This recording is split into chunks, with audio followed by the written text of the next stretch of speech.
noches, indudablemente un mes movido, un mes que va a generar bastante repercusión en lo que nos ha dejado agosto, indudablemente, y uno de los temas que nos ha dejado el mes de agosto tiene que ver con los presos políticos, los perseguidos políticos, lo que ha ocurrido hace pocas horas, la semana pasada, con el gobernador cruceño Luis Fernando Camacho, con el ex líder cívico Marco Antonio Pumari, y lo que queda pendiente con la expresidenta Yanine Áñez, que se supone en próximos días también tendría que tener un desenlace.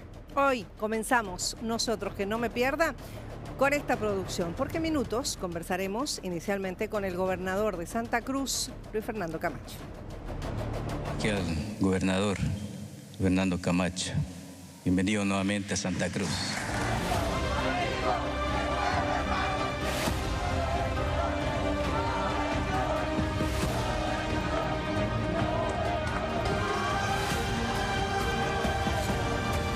Quiero decir, cumplí. No me vendí ni negocié con el gobierno. Jamás. Después de permanecer 794 días detenido en la cárcel de máxima seguridad de Chonchocoro de La Paz, el gobernador de Santa Cruz, Luis Fernando Camacho, retornó a su tierra el pasado viernes 29 de agosto. Los amo mucho. Misión cumplida. Camacho fue recibido por el pueblo. Fue acompañado por miles de personas que se apostaron a lo largo de los 19,3 kilómetros de la avenida que conecta el aeropuerto de Virubiru con Santa Cruz de la Sierra. ¡Presente la villa! ¡Bravo, Camacho! ¡Sos un hombre con mucho valor! ¡Que viva Camacho! Al bajar del avión besó el suelo cruceño y se persinó. Fueron gestos cargados de fe y simbolismo. También hubo momentos emotivos cuando se fundió en abrazos con su padre, con su esposa e hijos. El gobernador de Santa Cruz recibe el bastón de mando entregado por Sbanco Matkovic. En la plaza principal 24 de septiembre y después de más de 6 horas de liderar una larga caravana, Camacho agradeció la movilización y anunció sus primeras acciones al asumir como gobernador del departamento: mejorar el sistema de salud, dictar medidas para evitar y enfrentar incendios en la Chiquitanía y acelerar los trabajos en el Estadio Tawichi para garantizar que se juegue la final de la Copa Sudamericana de Fútbol previstas para el 22 de noviembre. Voy a posesionar la próxima semana el lunes en mi gabinete. Voy a dejar todo en orden para irme a los incendios. Su agenda pública arrancó de inmediato. El sábado asistió al aniversario 171 de Montero, donde recibió la llave del municipio y protagonizó un encuentro emotivo con el presidente del Tribunal Supremo de Justicia, Romero Saucedo, a quien pidió un aplauso de los presentes. En este acto, Saucedo también fue homenajeado como hijo ilustre y predilecto de Montero. Que ha sabido devolverle la dignidad a la justicia, querido doctor Romero Saucedo. Gracias de todo corazón.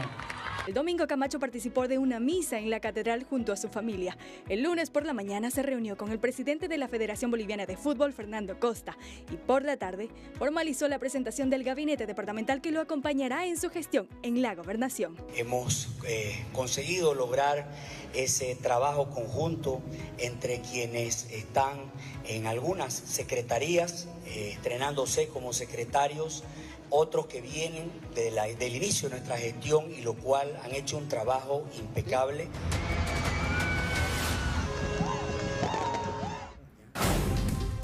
Como lo anunciamos, Juan Carlos, esta noche vamos a darle la bienvenida a nosotros porque nos acompaña aquí en el estudio de Santa Cruz, en que no me pierda, el gobernador de Santa Cruz, Luis Fernando Camacho, que tuvo un recibimiento, una recepción el viernes pasado que creo que hasta él mismo lo sorprendió. ¿Cómo está, Luis Fernando? Buenas noches. Buenas noches, Cecilia. Muchas gracias por la invitación.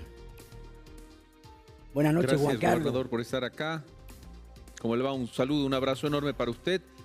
Horas intensas, que ya la población lo ha visto, el recibimiento y todo ese seguimiento y el cariño que ha recibido. Pero lo que mucha gente, gobernador, no sabe son los meses, los días, los años que usted estuvo recluido, porque prácticamente estuvo en silencio todo este tiempo. En silencio es un decir, no dio ningún tipo de declaración, se comunicaba a través de sus redes sociales. Y claro, en Chonchocoro pasan cosas y pasaron cosas y usted las vivió desde adentro, ¿no?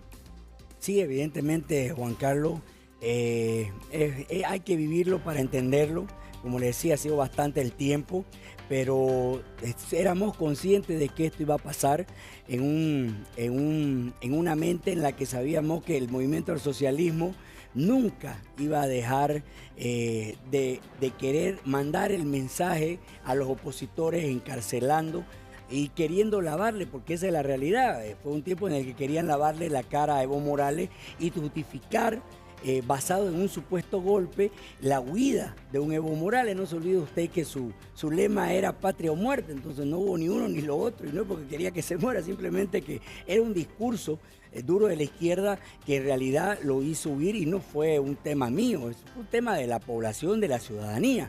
Una golondrina no hace verano, pero ese mensaje quería mandar. Entonces, desde que el MAS gana las elecciones, ya sabíamos que esto iba a pasar, lo habíamos asumido, y creo que eso ayudó bastante para que uno se vaya preparando para el momento, más allá de que ya durante el paro de los 36 días ya sabíamos prácticamente cuándo se iba más o menos a ejecutar el operativo. Entonces ya teníamos una idea, ya le había avisado a mi familia que había eso, pero obviamente que la familia todavía sigue esperanzada en decir, ojalá que no suceda, digamos, ¿no? Pero termina sucediendo, y como le digo, creo que la cárcel, cuando uno es un preso político, tiene fecha de ingreso, pero no tiene fecha de salida. Recuerde usted que el gran Mandela entra con cadena perpetua y sale a los 27 años. Entonces, el preso político no tiene una fecha de salida. Le pasó a Leopoldo López en Venezuela igual. Entonces, hay una cierta incertidumbre, entonces hay que trabajar mucho el mantener la mente.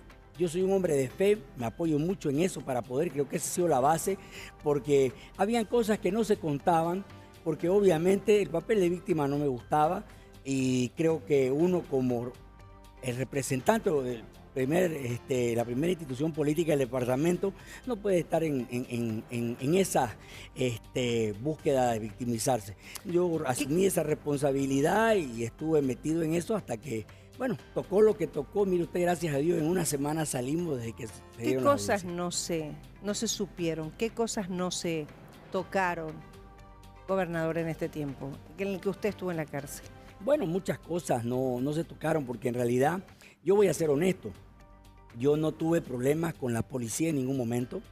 A mí, ¿lo trataron bien? No, como le digo, tuve una muy buena relación con la policía, había un cariño grande. De hecho, se despide usted abrazando. Sí, es que de verdad ha sido, no puedo quejarme, y esto no es una instrucción del gobierno, es un tema definitivamente de lo que significa ellos saben que es un perseguido. Entonces, cuando ellos recibían órdenes para hacer algo, por decirle, yo veía en la prensa que salía algo en mi tele, entonces yo redactaba lo del tuit, mandaba con un joven que me apoyaba muchísimo en Chochocoro, y lo sacaba, y teníamos 2 personas que eran quienes trasladaban a mi esposa o a mi hijo. Inmediatamente le sacaban fotos y se lo pasaban al doctor Efraín, y era la forma en la que me comunicaba. Entonces, cuando el pronunciamiento era muy duro, me cortaban el agua, le mandaban mensajes a mi hijo diciéndole que yo leía Mandela, como diciéndole, lo tenemos acá y sabemos que mi hijo se enloquecía, se iba a ver si de verdad era, y asustado. ¿A su hijo mayor? Claro, a mi hijo mayor. Entonces, a Luis Fernando. Un tema de búsqueda. ¿Le cortaban el agua? Claro, llegó a cortarme hasta 5 días el agua, ¿no? Entonces, no reclamaba. Era sencillo, yo tenía bidones de agua en la celda, de agua para tomar, entonces lo regulaba, pero darle gusto a ellos, de decirle por qué me cortan el agua o algo, no lo hice. Por ejemplo, yo estaba 24 horas en mi celda, se me permitía 1 hora de sol.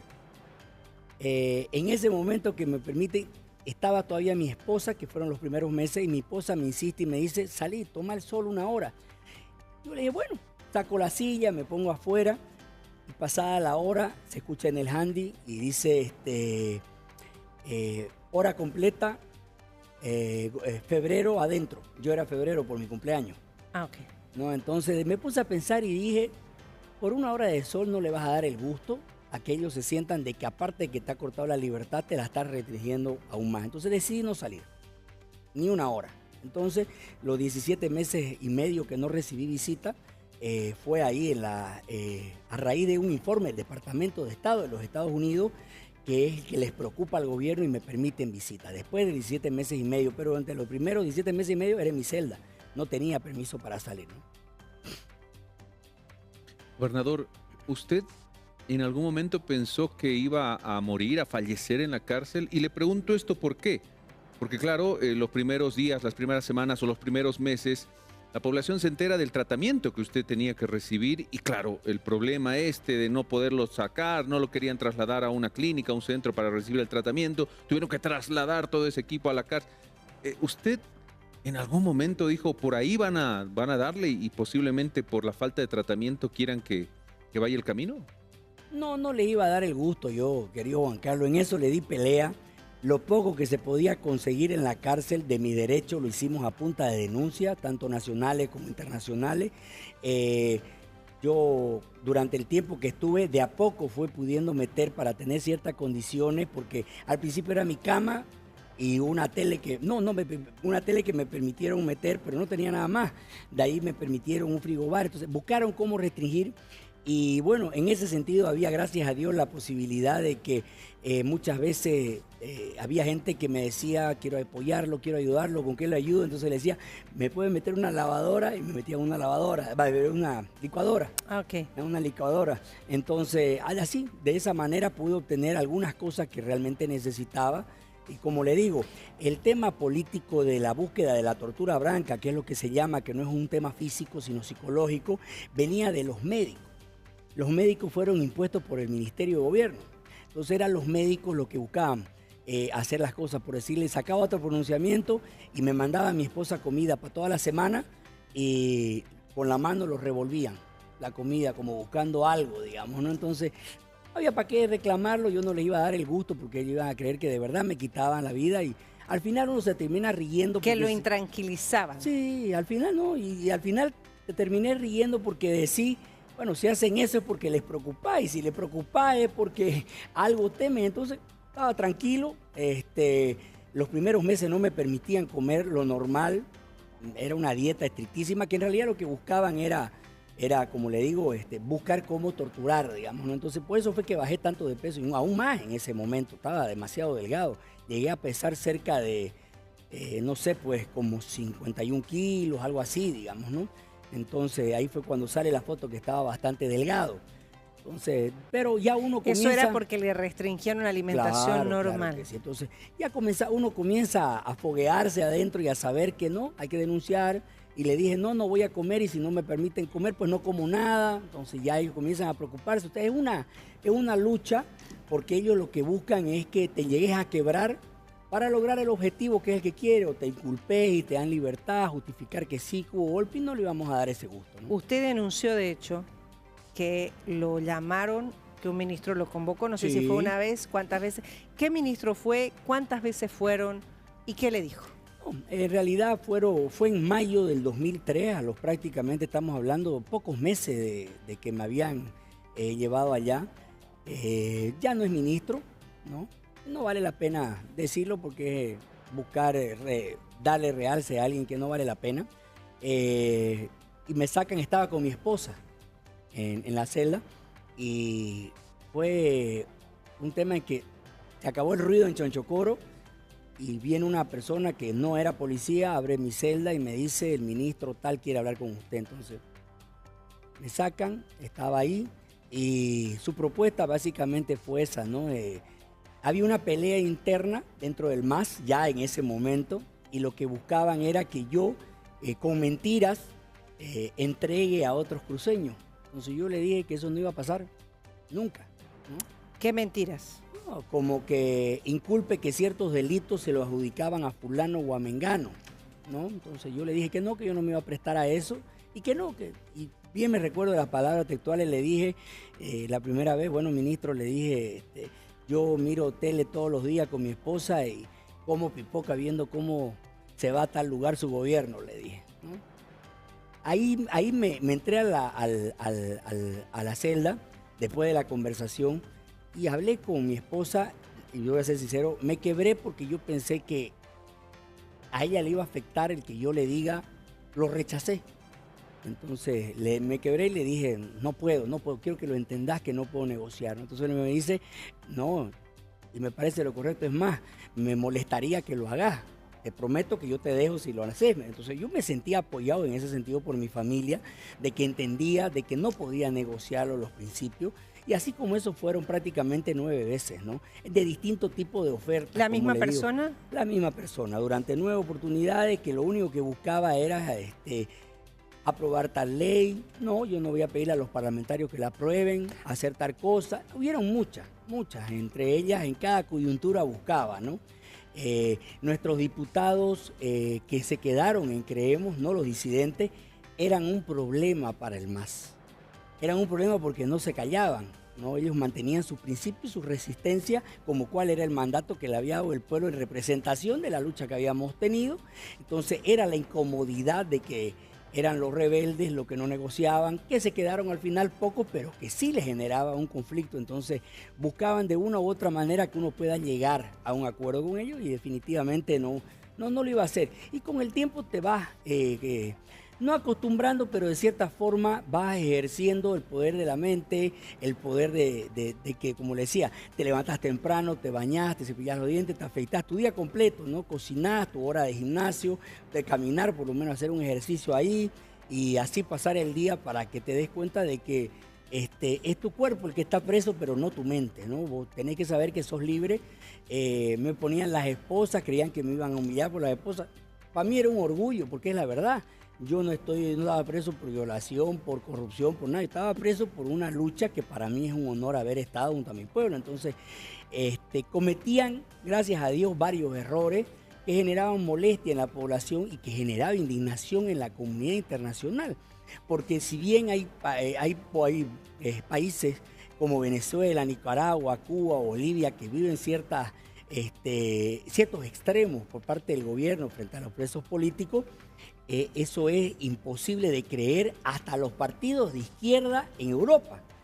Ellos no lo toleran, ¿no? Entonces eso pero no es una práctica normal. Es que no es, por eso le digo, no es que decir que por ser de izquierda, no, hay partidos que lo repudian porque están en un primer mundo evidentemente y respetan ciertos derechos, ¿no? Gobernador, ¿qué pasó ese día, ese 28 de diciembre? Usted mencionó, y lo acaba de hacer también acá en el programa, de que ya tenían información de que esto iba a ocurrir. Es más, alertó a su familia. Pero sí, ese 28 de diciembre, ¿qué pasó? ¿Qué le dijeron? ¿Cómo fue esa situación? Porque hubo incertidumbre durante varias horas, lo trasladaron en helicóptero, etcétera, etcétera. ¿Qué le puede contar a la población? ¿Cómo puede resumir esa jornada del 28 cuando lo agarró? Bueno, nosotros ya tuvimos la información durante el paro de los 36 días, ¿no? Habíamos tenido la información que nos había pasado directamente la gente que estaba encargada del operativo, en el sentido de decirnos, hasta el 31 de diciembre, el ministro se ha comprometido con el presidente en que lo va a meter preso.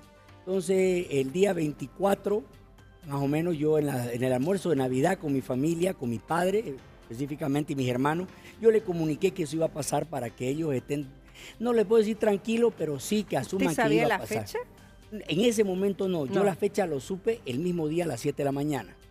¿Y lo mismo salió?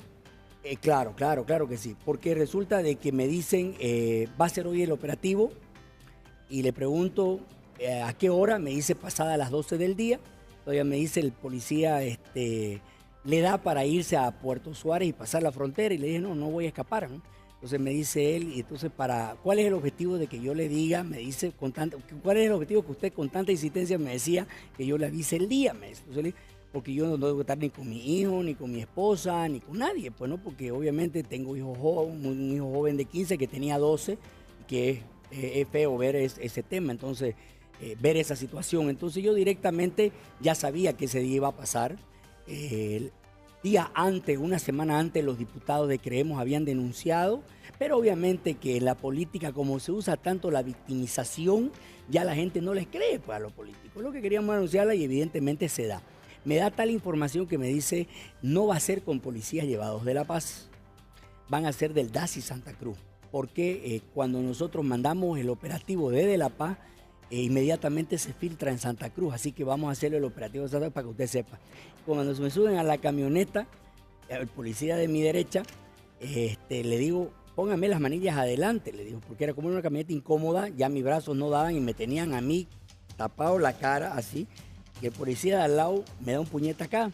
Entonces yo le digo, sé perfectamente quién sos y sé que sos del DACI Santa Cruz. No me tocó más, o sea, era evidente la información que me había dado, ¿no? Entonces, de ahí no pasó más. Esa información le permitió a usted poder manejar los temas, claro, que ellos sepan que yo sabía y que sepan de que hay información, y si yo lo sabía, pues alguien más lo tenía que saber para que se sepa. No me tocaron más, esa es la realidad, no pasó más nada, y era de la parte médica más que nada el tema de la búsqueda de apretarlo a uno y hacerlo, ese tipo de cosas, como cortar el agua, cosas así, digamos. Ahora, cuando lo trasladan, porque primero lo trasladaban en avión, la gente reaccionó, hubo gasificación en el aeropuerto, lo llevaron en helicóptero finalmente. Sí. ¿A dónde lo llevan? Al Chapare. ¿Por qué? Me llevaron al Chapare porque ellos lo que tenían que era, sabían que la población podía reaccionar de forma rápida, entonces lo más evidente era tener un helicóptero que no tenga que carretear, que sea levantar e irse, y ahí esperé, serían unas 2 horas, no recuerdo bien,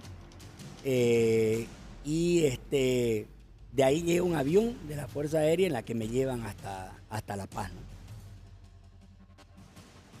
Gobernador, ¿cuándo cayó en cuenta usted, ya en su ingreso a Chonchocoro, de que la intención era ni siquiera que se asome a la reja del recinto penitenciario, que así pasó?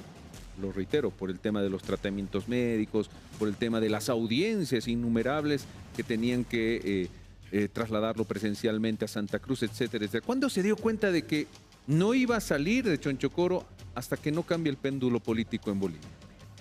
Es interesante su pregunta, pero fíjese cómo cambia la situación. No se termina de ir el gobierno y se logra la libertad. Por eso le decía que en el caso de los presos políticos uno no conoce el momento en el que pueda lograr su libertad. Pasó en una semana, fue algo impresionante.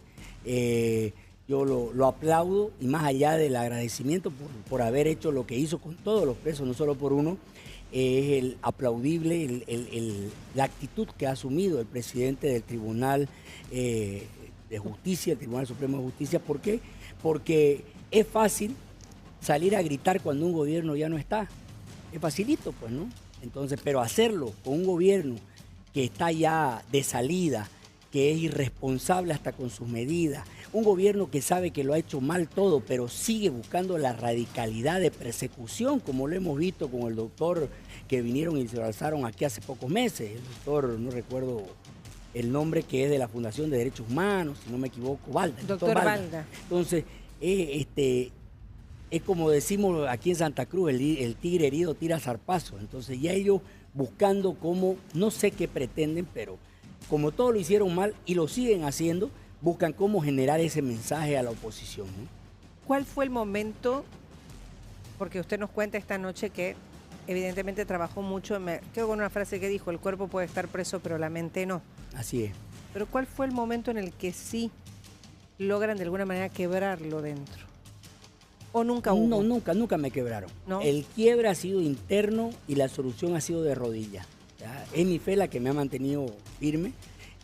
Obviamente que la voluntad que uno tiene que expresar con respecto a la disciplina que logra con el tiempo, de levantarte, de hacer tu día rutinario, incluso aunque usted no lo crea, el echarte un perfume, sabes que, o sea, como si estuviera yendo a trabajar, es lo que leer bastante te mantiene muy activo. Incluso si dejaba de leer, por decirle, una semana porque estaba tratando de escribir mi libro, comienza a olvidarte de las cosas, entonces volvés a leer y te ayuda bastante. Entonces se generan ese tipo de actitudes. Yo nunca le iba a dar el gusto al gobierno de haberme quebrado, nunca, eso se lo garantizo. Ese es un gusto que yo no le iba a dar al gobierno, y lo quiebre que le digo es por decirle el día en que nace mi hijo, en el que uno se quiebra por dentro y le dice a Dios que esté en ese rato con su hijo, que lo reciba, que siente el amor de su padre. Son esas cosas que uno termina quebrándose en el interior, pero que no ha sido en ningún momento el motivo para que yo pueda buscar cómo negociar o una desesperación para salir. No hubo en ningún momento la idea de negociar. Nunca. Eso yo lo tenía claro, y yo eso le doy gracias a mi esposa, porque cuando yo le propongo matrimonio, yo fui claro con ella y le dije, yo quiero saber si de verdad vos vas a resistir porque a mí el MAS no me va a perdonar. Entonces, vas a estar conmigo, porque si no vas a estar, va a ser duro que me dejes estando preso. Entonces ella me dice, no, voy a estar con vos. Y gracias a Dios lo hizo. Fue una mujer demasiado fuerte. Ella estuvo en la celda conmigo casi hasta los 7 meses. No quería dejar de ir. 7 meses de embarazo. De embarazo. No quería dejar de ir, no quería dejarme solo. Sufrió bastante, bastante. Y durante todo este tiempo que Rafaelito ya va a cumplir 2 añitos, obviamente a ella le afectaba de repente ir a un parque, ver a una familia con los hijos normales. Entonces, sí, sufrió bastante, pero compartió el mismo principio de no negociación y de llevar adelante la mochila, pero no ceder ante el gobierno. La lucha de los 21 días fue algo que no lo he visto en ninguna parte del mundo, que un pueblo en fe, y hablo específicamente de Santa Cruz, irradie esa esperanza en Bolivia y que todos los bolivianos salgan a protestar y decirle basta a un tipo que tenía tanto poder, ¿no?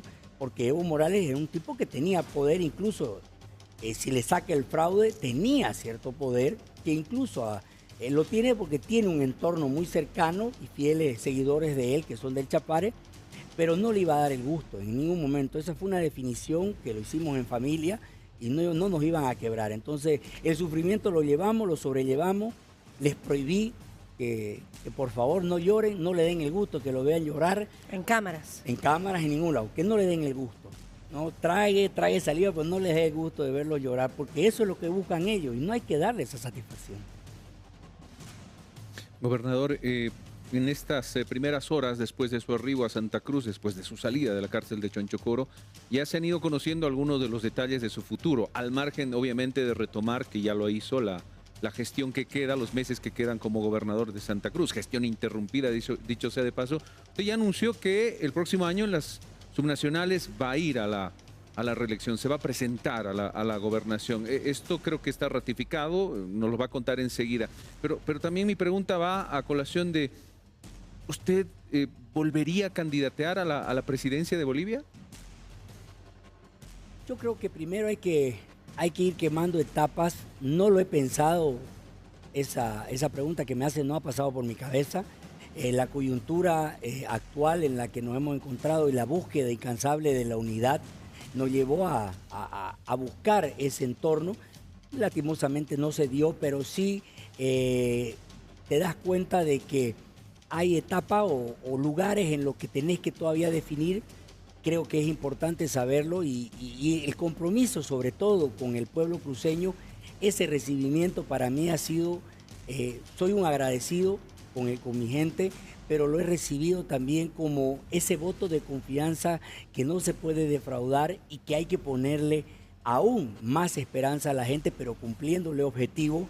Y lastimosamente la crisis en que ha llevado al país, que está repercutiendo obviamente en todas las entidades autónomas que existen en todo el país, ha llevado a una situación muy, muy crítica. Pero la búsqueda, sea el MAS o sea cualquier partido, la gobernación de Santa Cruz es una institución que debe ser preservada por los cruceños, y el compromiso que tengo con ellos es que se logre avanzar en el paso de la profundización de las autonomías, buscando lo que queremos, que es el tema del federalismo. Hay un sueño que fue un mandato de un cabildo de mi pueblo, que todavía hay que concretarlo y que esa lucha es de la mano de la gobernación. En ese sentido es que hemos decidido ir por un tema de cumplir ese mandato que hemos recibido. Que se vio interrumpido también. Claro, obviamente se ha sido interrumpido, más de la mitad prácticamente, pero si bien no hemos podido terminar, creo que hay mucho trabajo por hacer. Me siento en la obligación, ese voto de confianza de la gente al salir a recibirme ha reafirmado que estamos en el camino correcto, que valió la pena estar preso, que mi pueblo ha valorado el sacrificio de estar preso y de no fallarle con mi palabra. Siempre les dije, no voy a huir, no me voy a vender, y el cumplimiento de la palabra para mí es básico, y eso ha sido el mandato que he recibido. Confían, y esa confianza se debe traducir en seguir adelante con el proyecto, que es el respeto a nuestra institucionalidad, a los cruceños, al desarrollo productivo, a ese departamento que es productor, y que todos sabemos que el centralismo no es del MAS, viene de toda la vida. ¿no? Y que esa es una lucha grande en la que obviamente el juego político durante estas elecciones subnacionales, en busca de las instituciones, de muchos candidatos que seguro que van a haber, porque ya cuando el MAS se va, pues ya parecen que todos quieren estar cuando la cosa está bonita, bueno. Pero creo que necesitamos darle la certidumbre al próximo presidente, sea el que sea, tenemos que darle, porque si nosotros cometemos el grave error de no apoyar al próximo gobierno, se le deja una pequeña puerta abierta para que el MAS pueda decir, ahí está, volvió la derecha, porque es su clásico discurso, no hicieron nada, incluso lo ha dicho claramente gente de Evo Morales, que van a buscar cómo desestabilizar en el primer año, lo ha sido público. Entonces creo que en eso Santa Cruz puede ser una base muy sólida para apoyar al próximo presidente que gane estas elecciones. Usted no ha tomado partido en esta segunda vuelta por nadie. ¿Lo va a hacer o no lo va a hacer? No lo vamos a hacer, Cecilia. Esto es como cuando uno aprende lecciones, ¿no? Se generó el escenario de la unidad con mucha ilusión, con mucha esperanza, pero a la hora de la hora yo soy un convencido de que no es que las encuestas hayan estado manipuladas, y siempre lo dije firmemente, son canales serios los que han difundido las encuestas, nadie se quema por un interés, peor canales serios como este. Entonces creo yo de que ahí ha habido una mala, nadie lecturó lo que en realidad estaba pasando y que no nos dimos cuenta porque hizo un trabajo silencioso, que es donde ganó Rodrigo, ¿no? Y que son obviamente bases donde siempre ganó el MAS. Entonces quiere decir que el trabajo que él viene no haciendo, significa que él sea masista, como le dicen. yo lo veo así, lo veo así honestamente. Esa es su lectura. Es mi lectura, es lo que yo creo, es lo que pienso. Ha tenido un discurso que ha calado al voto popular. A la gente que votaba por el MAS. Exacto, el voto popular, el voto del campo ha sido, se ha visto huérfano, un rechazo al arcismo, al levismo y al androniquismo, y ha buscado qué candidato lo representa. Es lo que veo, por lo que lecturo que tiene muchas propuestas similares a lo que buscan los sectores más vulnerables, es lo que yo lecturo. No puedo garantizarlo, ¿no? No puedo, es lo que yo veo más o menos, pero creo que el mensaje que dio la ciudadanía de madurez para dar respuesta a las elecciones nos han dejado un camino muy claro de que tenemos que respetar la votación, que la gente no se deja manipular.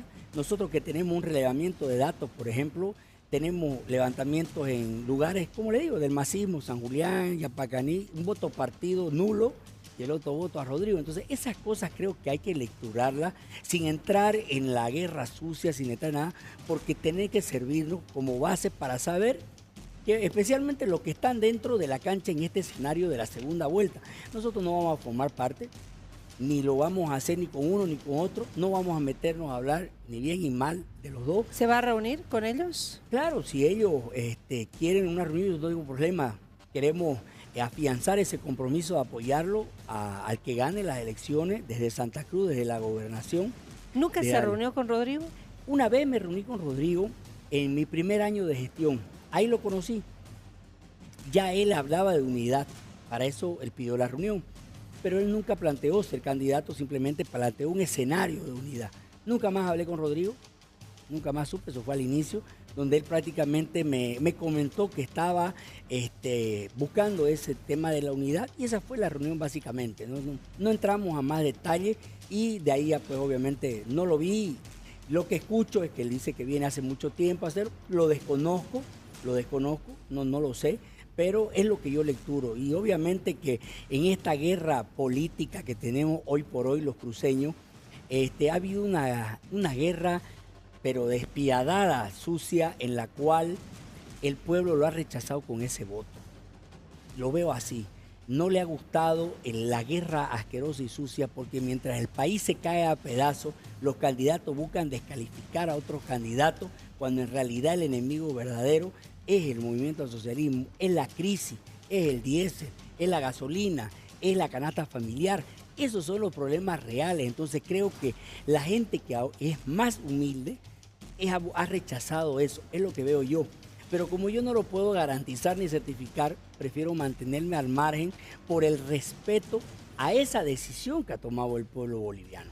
a esa decisión que ha buscado de decir voto por el que yo quiera y es dentro del proceso democrático. Es la democracia, ¿no? Pero es que es lo cierto, es la democracia, ¿no? Me parecen los dos muy buenos candidatos, ¿no? Me parecen los dos que tienen una buena formación. No conozco a detalle, soy honesto, cuáles son exactamente las propuestas a fondo de uno o de otro.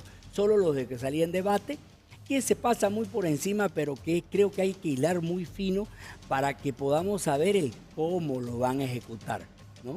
Entonces creo que esa va a ser la batalla en esta segunda vuelta y que no tengo ningún interés de apoyar ni a Rodrigo ni al otro. Como le digo, ni voy a hacer el daño a ninguno, ni voy a hablar para el otro.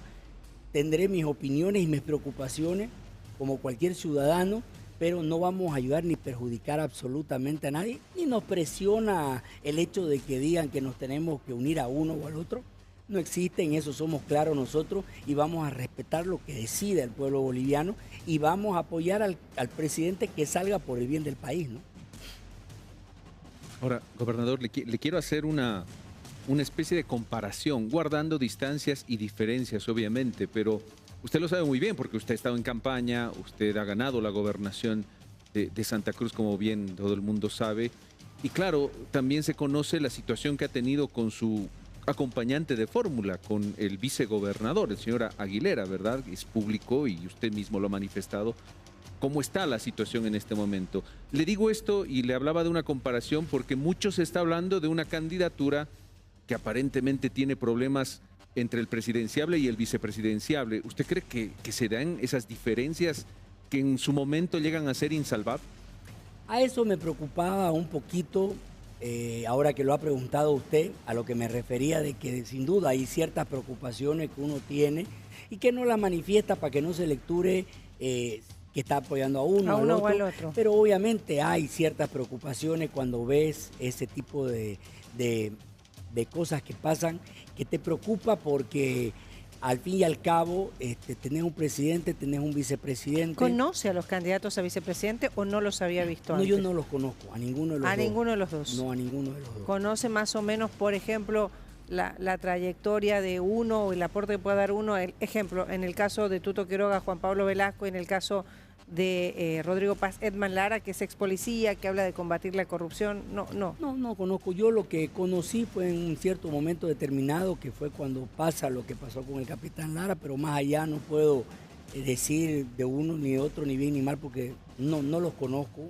definitivamente y creo que tampoco puedo prejuzgarlo. Es mi opinión de preocupación, pero no puedo emitir una declaración en la que pueda afectar a uno o no afectar al otro. Creo que el escenario se tiene que dar y el pueblo boliviano tiene que definir. No conozco a ninguno de los dos, como le digo, conozco lo que han dicho en los debates, los candidatos, pero vale la pena profundizar y creo que ahora en esta segunda vuelta los medios que organicen el debate van a tener más tiempo para poder, pues ya prácticamente solo son dos, que la segunda vuelta, van a poder tener más claro el panorama de poder profundizar en la propuesta con el tiempo, porque sin duda que es pesado. Fíjese usted que aparte de que si bien era corto el tiempo, igual es pesado para todos ellos por la cantidad de problemas que actualmente tiene el país y las soluciones que quieren dar. Entonces creo que va a ser una buena oportunidad para que el voto del pueblo se dirija en la capacidad que tenga cada uno de ellos en demostrar y en conquistar el voto del pueblo sin ningún tipo de influencia por parte del gobernador, que es lo que queremos, ni para bien ni para mal. Gobernador, ya que estamos hablando un poquito de política, ¿qué es la coyuntura? Evidentemente que se va a resolver en cuanto a la silla presidencial el próximo 19 de octubre. ¿Usted ha hecho un análisis de por qué Samuel Doria Medina, que es el candidato que en definitiva usted apoyó en el proceso de elecciones del pasado 17 de agosto, por qué perdió la elección y sobre todo por qué perdió en Santa Cruz? A ver, creo que a eso me refería con el pueblo cruceño y boliviano nos dio una lectura clara de madurez y eso hay que asumirlo y respetarlo a raíz porque el cumplimiento fue de la palabra frente a lo que se había hablado en función de la unidad con todos los actores de ese momento que estaban configurando ese bloque de unidad y yo no puse la regla la pusieron entre ellos, que sea a través de encuesta. El escenario de la unidad se está tratando de hacer en Chonchocoro justamente para estar de mediadores, porque no íbamos a ir a la candidatura, obviamente, pero sí poder generar los espacios necesarios de diálogo que se puedan dar entre los candidatos. Y fue entre ellos que decidieron hacerlo a través de encuestas, ¿no? Ellos que decidieron hacerlo a través. Entonces creo yo de que las encuestas no fueron de ninguna manera manipuladas, estaban claramente. Yo cumplí mi palabra, pero no era una palabra por capricho, era porque era el cumplimiento de un mandato que el pueblo estaba esperanzado en que por fin se logró una unidad. Entonces, salir de eso y decir, yo no voy a estar con ninguno porque no llegaron a un acuerdo, me parece que no es valiente de nadie, ¿no? Hay que asumir la responsabilidad de quienes asumen un compromiso, porque no es a título personal, era la unidad que quería el país. Pero ahí viene la respuesta a su pregunta de que el pueblo boliviano llegó a tomar su propia decisión. Y creo yo que básicamente lo que pasó en Santa Cruz es donde realmente se hizo la carnicería de guerra sucia y que fue obviamente... Contra Samuel, dice usted. Sí, claro que sí, eso ha sido público, digamos. Y es donde es preocupante porque es donde te das cuenta que la política, esa pequeña línea que no debes cruzar en ningún momento, que es la familia, e incluso la mafia italiana tiene más código que la política en Santa Cruz, es verdad. Y hablo de la historia de la mafia italiana, de la familia, el respeto. Aquí no han tenido nada de respeto. Yo lo aprendí a conocer a Samuel en ese escenario, una persona muy seria, una persona que de verdad tenía ese ánimo de entrar, y cumplimos el compromiso que había estampado mi firma en un acuerdo que decía que de la encuesta que salga en tal fecha, y se iba a apoyar. Ese fue el cumplimiento de mi palabra. Ahí le tengo que preguntar, porque obviamente a propósito de esta guerra sucia que se denunciaba desde la candidatura de Samuel Doria Medina, hablaban de estos audios que aparecieron y que se los atribuían. ¿Son reales esos audios? No, Cecilia. Y vale la pena porque fíjese usted que como canal serio nunca se prestaron al juego. Los canales serios, en realidad, nunca se prestaron al juego de esa bajeza de estar haciendo esas cosas. A ver, usted va a Chonchocoro, al penal que tiene máxima seguridad y escáner, hay revisión, no hay cómo meter teléfono, no hay como nada, digamos. Pero es un acto muy cobarde frente a un tipo que no tiene cómo defenderse de afuera y poder salir, porque para defenderte no es con un tuit, no es con un pronunciamiento, es con un micrófono para hablar y responderle a la gente. Esa es la realidad. Entonces, la cobardía que pasa entre quienes le puede adjudicar a quien no puede expresarse, que no le diga, eso es demasiado bajo, y no lo hablo desde el punto de vista de victimización, sino de la bajeza en que aprovechás que alguien está preso para que no te conteste. Pero eso no viene de ahorita, viene de hace mucho tiempo, que vienen en esa misma línea de querer buscar cómo desprestigiar o generar confusión, y que en política, bueno, es el arte de la desinformación. Querían que se quiebre el acuerdo. Buscando excusas, buscándolo uno, involucrándolo a uno que solo estaba cumpliendo con su palabra en una primera instancia, y obviamente después no pusimos la camiseta porque no es suficiente decir, ok, dame la mano y te apoyo, y salir a decir te apoyo y no hacer nada. Tenés que ponerte la camiseta y tenés que jugártela por el candidato que estás apoyando, porque ese fue el cumplimiento del compromiso que se hizo por la preocupación del pueblo boliviano. Entonces, eso, y mire usted, si hubiera habido esa unidad, no estaríamos en una segunda vuelta. En esta segunda vuelta, porque le pregunté por Rodrigo Paz, ¿se reuniría con Tuto Quiroga, gobernador? Claro, lo hemos dicho públicamente, si él se quiere reunir, lo vamos a reunir, lo vamos a escuchar, y como le digo, la posición es clara, no vamos a ir para ningún lado, ni para uno ni para otro, pero el compromiso de apoyar la gestión, como lo hicimos con Samuel, sin pedirle nada a cambio. No podemos entrar en el juego, que quede claro, del oportunismo, que es clásico en la política, y decir, ok, un mes antes defino, o 3 días antes para ver quién va a ganar. No hay eso, ¿no? Y vamos a apoyarlo sin condiciones. ¿Por qué? Porque si nosotros entramos en el juego de la vieja política, que dame un ministerio, que dame 2 ministerios, el presidente no va a poder gobernar nunca. Entonces, a eso me refiero con el apoyo que hay que darle a quien gane completamente.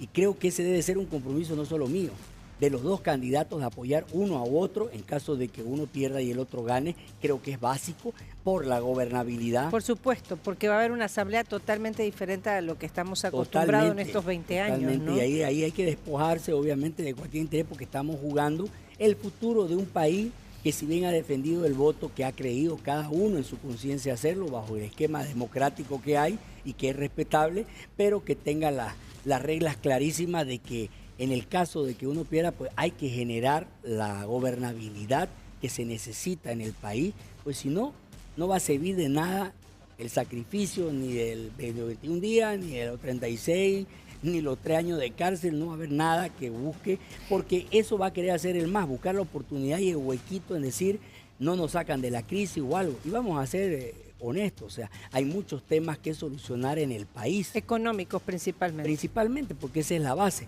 Pero hay un problema aún mayor que, si usted se fija siempre en las encuestas, no es la principal preocupación de la gente, pero sí es un problema grave que tiene el país y que ha sido el motivo por el cual hemos podido. En la gestión de Evo Morales se gastó la plata y se olvidó de hacer las cosas. Aparece un Arce que quiere lavarse la cara diciendo que él no era el ministro de hidrocarburos, que me parece una barbaridad. Y lo único que genera es buscarse echarse la culpa a uno y a otro cuando los dos son culpables.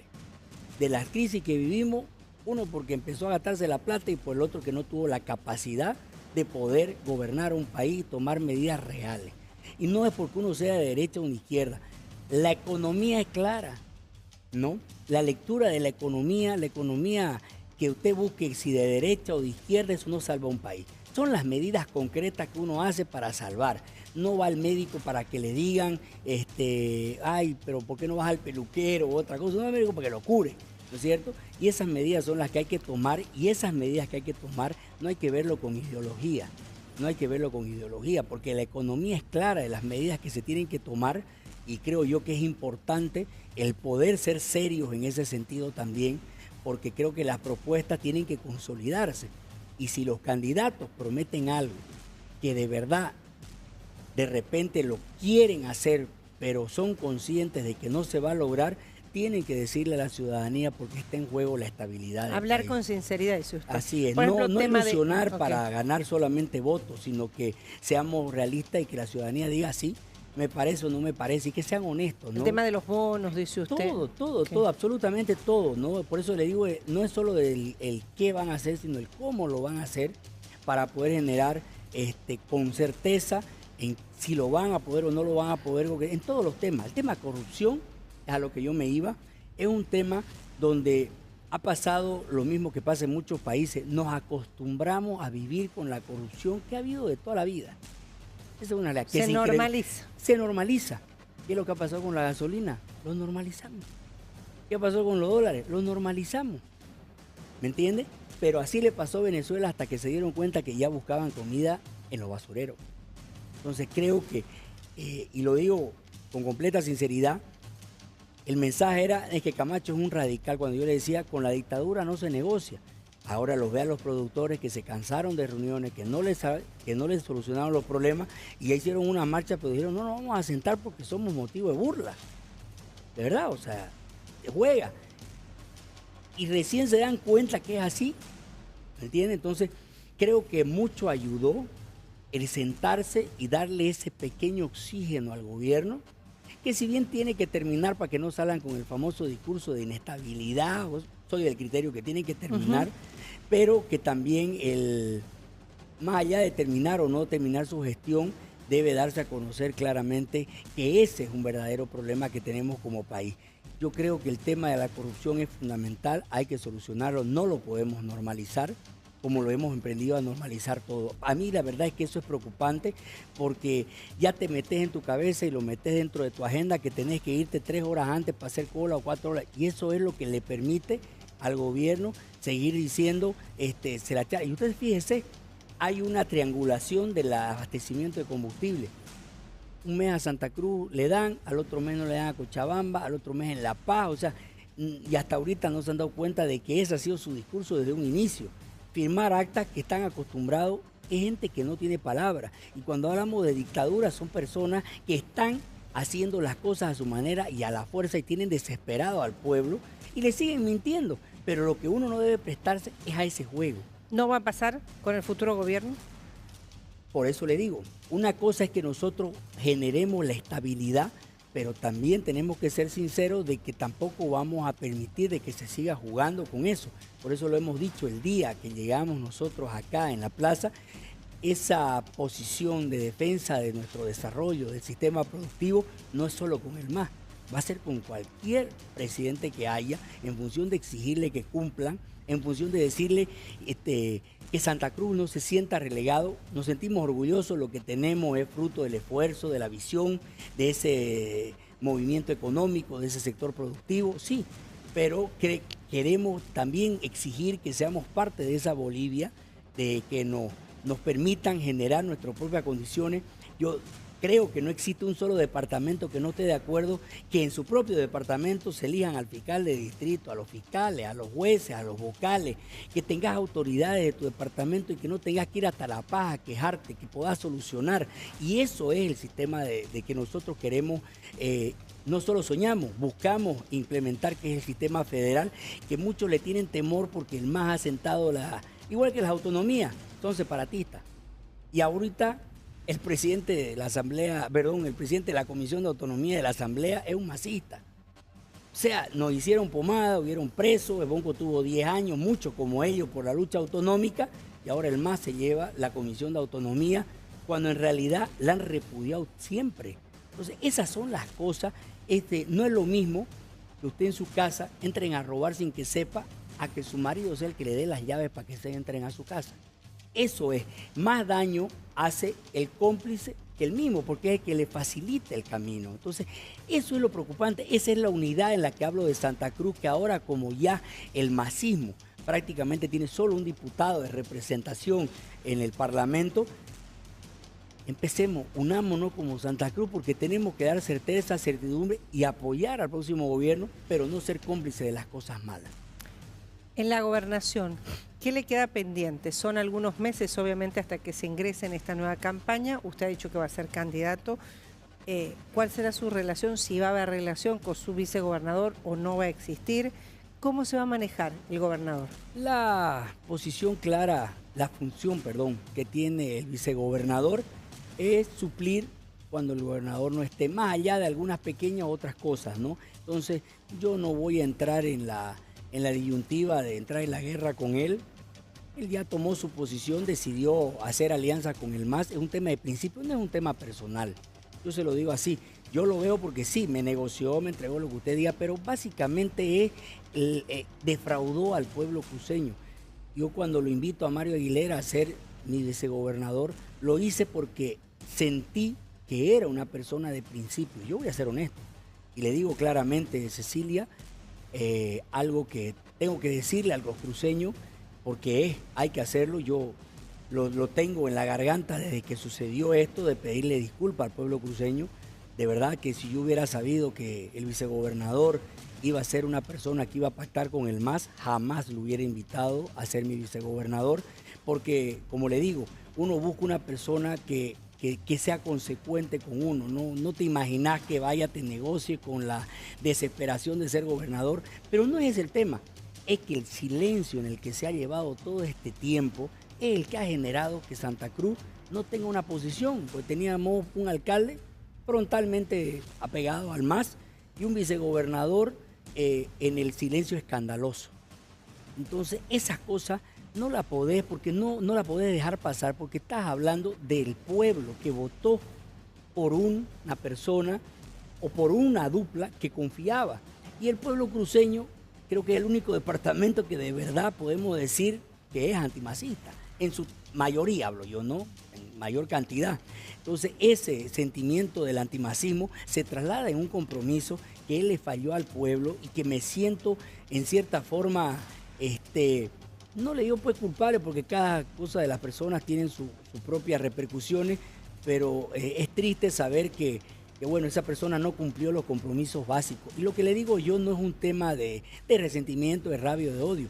Lo hemos visto en la tele, en las redes, ha sido un tema brutal del rechazo del silencio cómplice, porque el pueblo cruceño votó por un gobernador que no calle las cosas, votó por un gobernador que reflejó el movimiento de los 21 días, que le cumplió con la palabra de poder estar, de nunca huir, de nunca irse, y creo que esa ha sido la devolución que hemos obtenido en este recibimiento, que no pensé que sea tan grande y que yo lo agradezco muchísimo porque fue hermoso, realmente es hermoso vivirlo, ese apoyo de la gente, pero se traslada en ese pesar de decir, pucha, si bien no terminas de conocer a la gente, pero te da mucha pena por tu pueblo porque se hizo un compromiso que lastimosamente él tomó su decisión de irse con el masismo y bueno, fue su decisión. Él tiene otra versión, ¿no? No, versiones van a ver, los hechos son lo que mandan, ¿no? Datos matan, de relato dicen en el tema de números. En este caso, el pueblo cruceño está claro, dice lo ve. Yo cuando pasa esto y lo denuncié, fue motivo hasta de que la gente decía, no, ya es muy extremista, no creo que sea. Usted fíjese en las redes, la lucha que hace la gente en las redes repudiando ese silencio escandaloso, ¿no? Entonces, él va a tener cualquier excusa. Yo no tengo problema en si dice sí o no, pero hay cosas que me dan mucha gracia, ¿no? Por ejemplo, el hecho de que él decía, no, nunca nos reunimos, me habló por teléfono. Me dan gracia porque hay que ser muy cínico para que se siente conmigo a negárselo cuando yo lo sentí enfrente mío a decirle, vos me negociaste ayer en tal lugar con el ministro del Castillo y tu compromiso fue que me iban a meter preso, pero vos ibas a asumir la gobernación. Se lo negó, pero se dio. Entonces, los hechos son los que cantan. Entonces, él puede seguirle mintiendo a la gente, pero la gente sabe perfectamente qué pasó. Y eso se lo vuelvo a decir, no es un tema de revanchismo, no tengo problema. Lo sabía porque a mí me negoció al tercer mes y nunca lo denuncié porque creo que el pueblo apostaba a que ese gobernador que estaba eligiendo no entre en la misma dinámica que el anterior gobernador del silencio cómplice, y que yo no quería desilusionar al pueblo, entonces asumí, le dije, vos por tu lado, yo por el mío, no te quiero ver donde yo esté, nada más, seguí tranquilo y se acabó. Entonces creo que no hay mucho que dialogar con él, pero si él algún día quiere hablar, sería interesante poder encararlo. ¿Se reuniría con él? Obviamente para decirle por qué miente tanto, hay tantas cosas que le tengo que decir que me causan gracia, de verdad, porque es a la actitud clásica también de una persona cobarde decir mentiras cuando sabe que el que está dentro, pero hoy tuve oportunidad, por lo menos usé en ese tiempo las audiencias para poder decirle las cosas como eran, ¿no? Que al principio mucha gente dice, no creía, ahora sí lo creen porque es muy notorio, o sea, el que diga si él dice una cosa o lo dice otra, yo lo dejo que el pueblo vea lo que vio y que él defina prácticamente. Yo doy mi posición de que le pido disculpas al pueblo por esa invitación que hice con una persona que creí que tenía los principios sólidos que no lo tiene y que el pueblo juzgue en función de lo que ha visto, no de lo que yo digo. ¿Qué le queda pendiente, Luis Fernando, ya no solo en lo laboral, sino en lo personal? Que saca, a veces los seres humanos sacamos enseñanzas de todo. Al gobernador y a Luis Fernando Camacho. Mire, estar en la cárcel durante tanto tiempo, lo primero que me enseñó fue valoraste a las personas que no debiste valorar y viceversa. No valoraste a lo que debiste valorar. ¿Quiénes eran? No, o sea, en general. Okay. La lección es general, en todo el entorno que ha habido, en todas las cosas, en general. Y de eso aprendí a tener paz, serenidad, calma, a pensar mejor de otro ángulo, porque estás solo en un lugar donde te sobra el tiempo para pensar, pues, ¿no? Entonces, en ese sentido, obviamente, te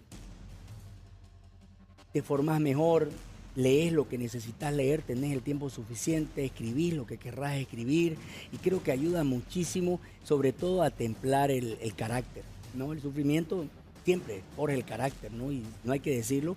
Obviamente que hay sufrimiento, no puede decir que no hay, pero otra cosa es decirlo y darle el gusto a quienes te encarcelaron, que no se lo iba a dar nunca, pero creo que ha ayudado muchísimo a valorar demasiado a las personas, a darme cuenta, debí darle más tiempo a mis padres, no se los di, por estar 24/7 desde que asumí el comité, no es solo ahora, darle algún tiempo a mi hijo de la misma manera, confirmás de que tuviste el camino correcto y tenés estás en el camino correcto de la historia.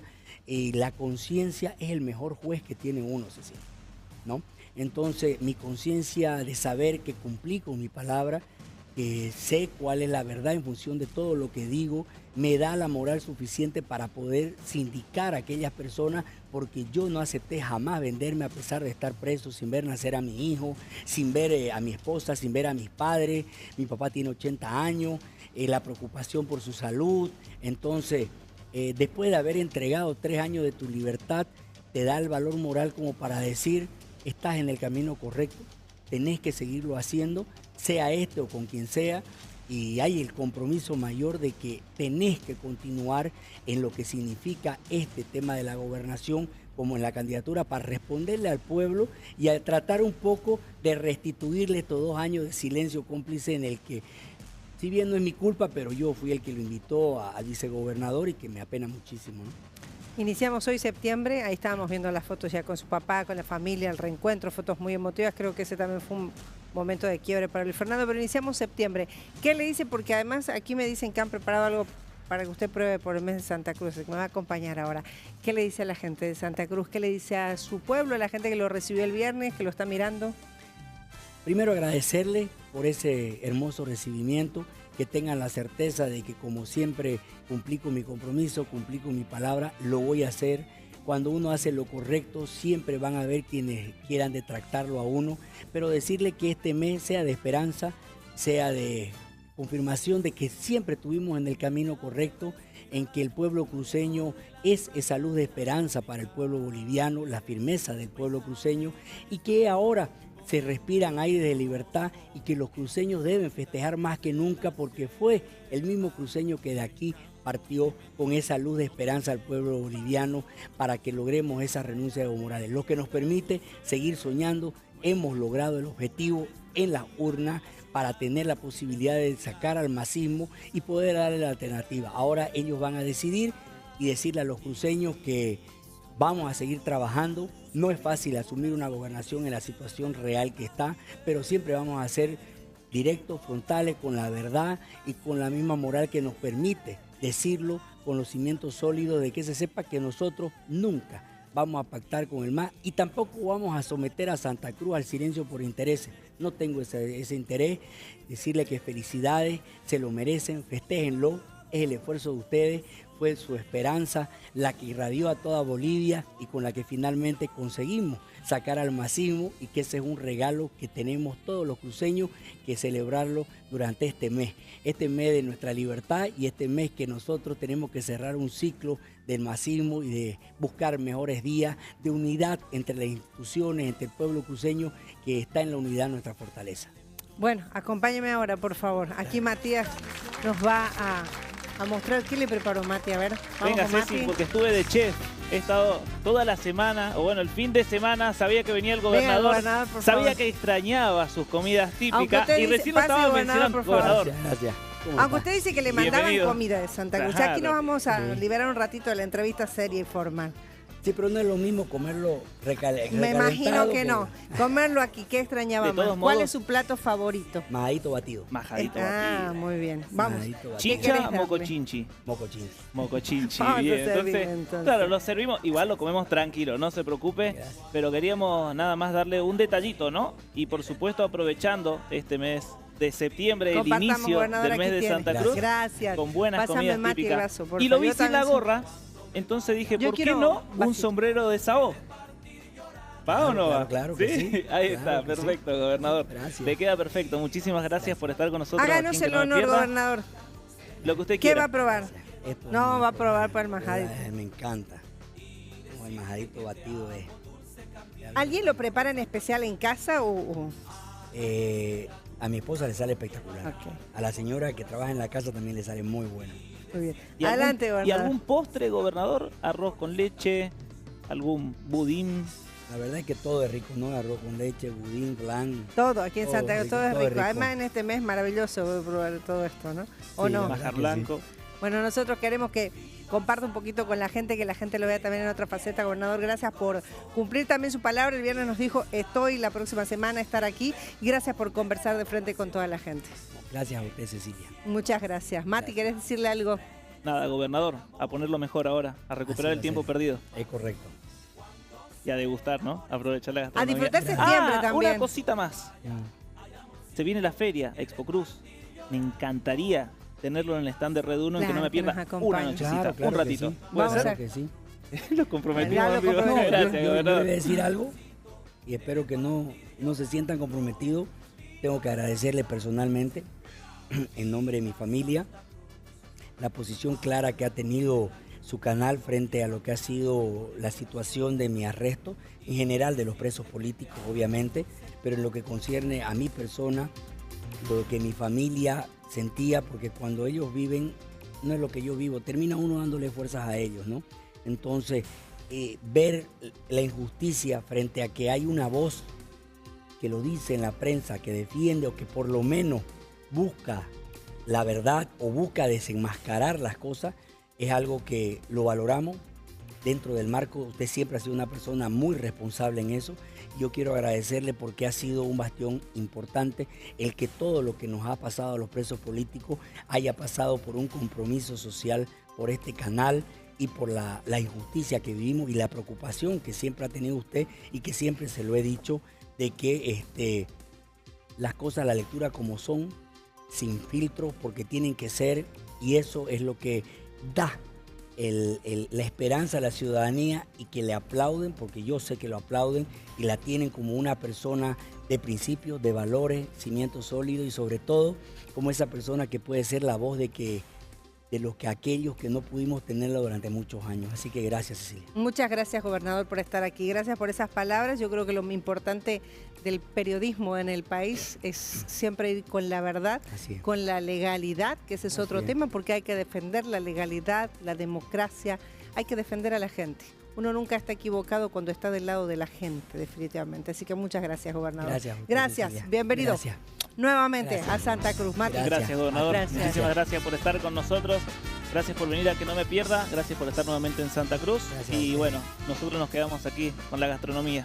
Vamos a probar un poquito más. Vamos a la pausa, ya regresamos. Bella tierra de mi corazón, tienes la... Ya volvemos con Que No Me Pierda. Somos la televisión que te mueve. Número 1 en producción nacional.